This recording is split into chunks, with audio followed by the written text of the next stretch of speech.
आज हम पढ़ेंगे हिंदी भाषा और उसका विकास के अंतर्गत हिंदी की ऐतिहासिक पृष्ठभूमि, जिसमें हम सामान्य परिचय की बात करेंगे। भाषा का सामान्य परिचय की अगर हम बात करें तो विश्व की भाषा को लेकर विद्वानों में मतभेद है, मतलब अलग अलग मत है। वर्तमान में विश्व में 6000 से अधिक भाषाएं बोली जाती हैं। संसार की सभी भाषाओं का अध्ययन दो प्रकार के वर्गीकरण के तहत किया जाता है। पहला आकृति मूलक वर्गीकरण और दूसरा पारिवारिक वर्गीकरण।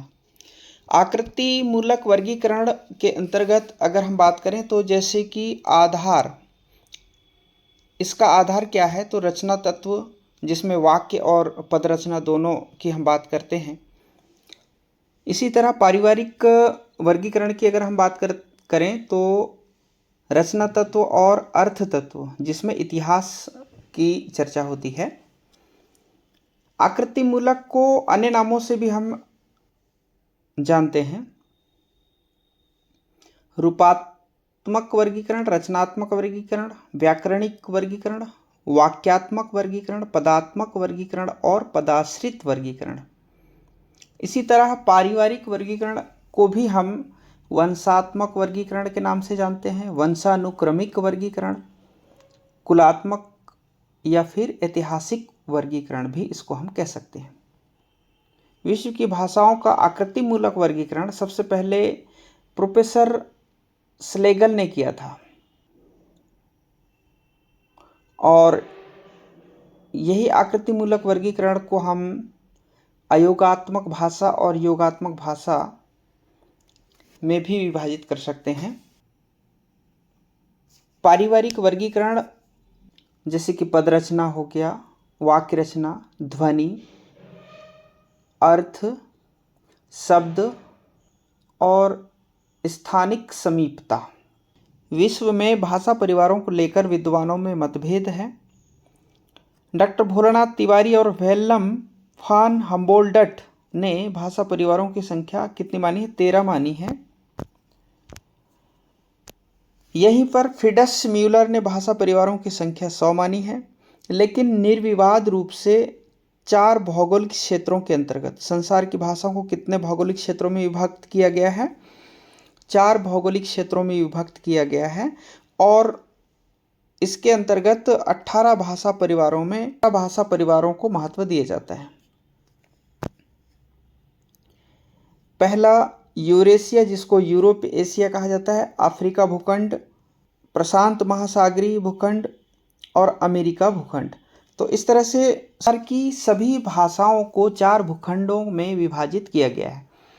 और अगर हम बात करते हैं यूरेशिया की, जिसको हम यूरोप एशिया कहते हैं, तो इसको 10 भाषा परिवारों में विभक्त किया गया है। भारोपीय, जिसको हम भारत यूरोपीय कहते हैं, द्रविड़ परिवार, काकेशी परिवार, बुरुसस्की परिवार, उराल अल्ताई परिवार, चीनी परिवार,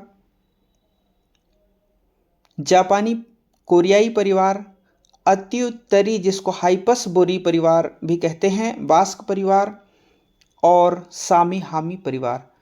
यानी यूरेशिया यूरोप एशिया भूखंड भौगोलिक क्षेत्र के अंतर्गत 10 भाषा परिवारों को सम्मिलित किया गया है।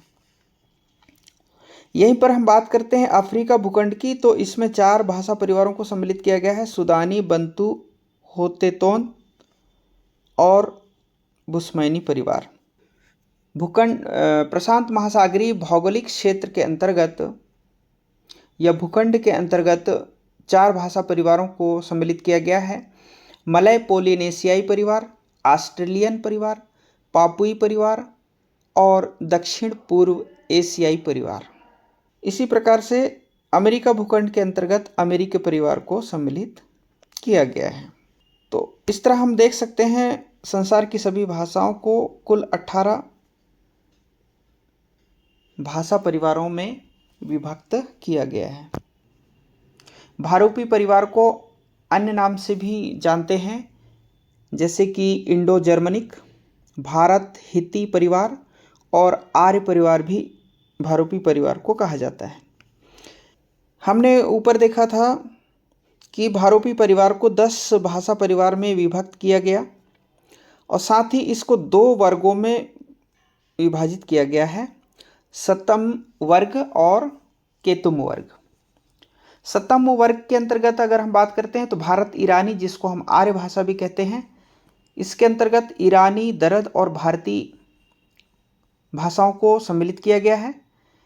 ईरानी भाषा की अगर हम बात करते हैं तो इसके अंतर्गत फारसी है, पहलवी है, ईरानी है, पश्तो है, अवेस्ता है, बलोची है और पामीरी। इसी तरह हम बात करते हैं बाल्टो स्लाविश की, महारूसी, यूक्राइनी, चेक, स्लोवाक, उल्गारी, पोली, सर्बो, क्रोती, स्लोवेनी।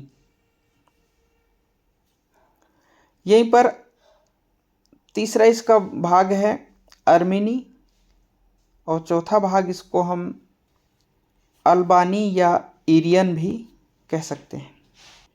केतुम वर्ग के अंतर्गत भाषा को 6 भागों में विभाजित किया गया है। जर्मनिक, जर्मनिक पहला जो है जर्मनिक, जिसके अंतर्गत जर्मन, अंग्रेजी, डच, फ्लेमी, जिसको बेल्जियम भी कह सकते हैं, आइसलैंडी, डेनी, नॉर्वेई और स्वीडी।